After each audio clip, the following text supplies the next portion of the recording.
Hello friends, আমার channel gardening tips and tricks আপনাদের সবাইকে স্বাগত। আজকে তোমাদের সাথে শেয়ার করব কী করে খুব ইজিলি কিন্তু এই যে গোলাপ দেখতে পাচ্ছ তোমরা, কাটিংসগুলি কিন্তু খুব ইজিলি কিন্তু গ্রো হয়ে যায়। তাহলে তোমরা কিভাবে খুব ইজিলি এখনই এই কাটিংস থেকে এই গোলাপের যে চারাগুলো খুব ইজিলি গ্রো করে নেবে সেটার বিষয়ে কিন্তু আজকে এই ভিডিওতে আমি কথা বলবো। খুব একটা ইম্পর্টেন্ট ভিডিও, তা তোমরা যদি স্কিপ না করে এটাকে ভালো করে দেখো এবং বোঝার চেষ্টা করো কী করে খুব ইজিলি কিন্তু তোমরা যে দেশি গোলাপগুলি আছে এগুলিকে খুব ইজিলি গ্রো করতে পারবে, তার কিন্তু এটা ভিডিও। আর তার সাথে সাথে তোমাকে বলবো কি আইডিয়া বা টেকনিকটা লাগিয়ে তোমরা যে হাইব্রিড গোলাপগুলো ওগুলিকে সারভাইভ করবে বা ওগুলিকে ভালো রাখবে সারা গরমকাল বৃষ্টির সময় খুব ইজিলি কিন্তু গাছগুলি সারভাইভ করবে আর অনেক দিন পর্যন্ত ভালো থাকবে। কারণটা হলো যেটা আমরা হাইব্রিডটা আনি কিনে সেটা কিন্তু খুব সহজে কিন্তু কাটিংসগুলো তৈরি হয় না, সেটা কিন্তু ব্ল্যাক হেড হয়ে বা ডাইব্যাক হয়ে তার কিন্তু সম্পূর্ণ স্ট্যাম্পটা কিন্তু খারাপ হয়ে যায়। কিন্তু আমরা যদি দেশি গোলাপগুলোকে খুব ইজিলি কাটিংস থেকে গ্রো করতে পারি সেটাও কিন্তু একটা খুব একটু সৌন্দর্য ফুটিয়ে তোলে আমাদের প্রত্যেকের বাগানে। আর সেই বিষয়ে কিন্তু আমি আজকে এই ভিডিওতে তোমাদের সাথে শেয়ার করব কি কখন এবং কীভাবে এই কাটিংসগুলোকে ভালো করে লাগালে কিন্তু খুব সুন্দর একটি গ্রোথ আমরা সময় মতো পাবো, আর এর থেকেও অনেক পরিমাণে আমরা কিন্তু ফুল নিতে পারবো।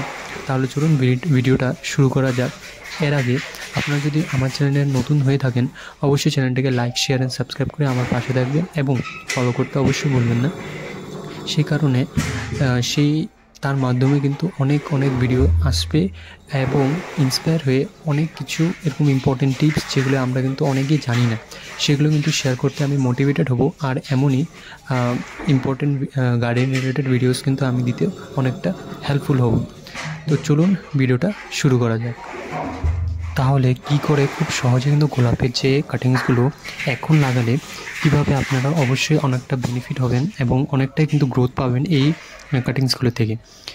আপনারা একটা কিন্তু সেমিউড কাটিং বেছে নিন, তার থেকে আপনারা ভালো করে এটাকে ফাঙ্গিসাইডের জল দিয়ে বা এটার যে নিচে যে পোর্শনটাকে ওটাকে ভালো করে স্যানিটাইজ করে আপনারা কিন্তু যে অস্ত্রটা যেটাই আপনি ইউজ করছেন, হয়তো এটা কোনো সিজার হবে, কিছু দিয়ে কেটেছেন, কাটার আগে অবশ্যই স্যানিটাইজ করে এটাকে কাটবেন।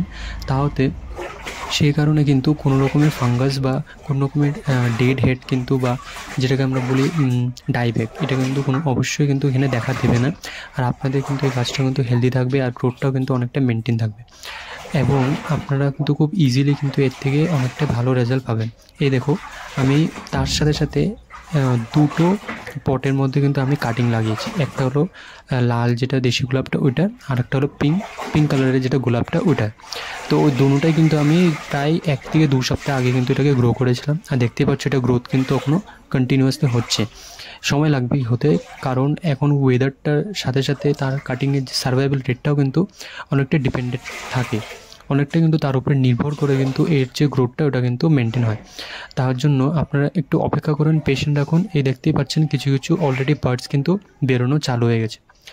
তাহলে খুব ইজিলি কিন্তু কাটিংগুলোকে আপনারা মাটিতে বসিয়ে দেবেন, আর হয়তো রুটিং হরমোন বা কোনো রকমের ফাঙ্গাস বা ফাঙ্গিসাইড অ্যাপ্লাই করে নিচে স্ট্যাম্পটাকে আপনারা মাটির মধ্যে বসিয়ে দিতে পারেন, হয়তো বালুর মধ্যে বসিয়ে দিতে পারেন। খুব ইজিলি কিন্তু গ্রো হয়ে যাবে গোলাপ গাছের কাটিং কিছুদিনের মধ্যে। তো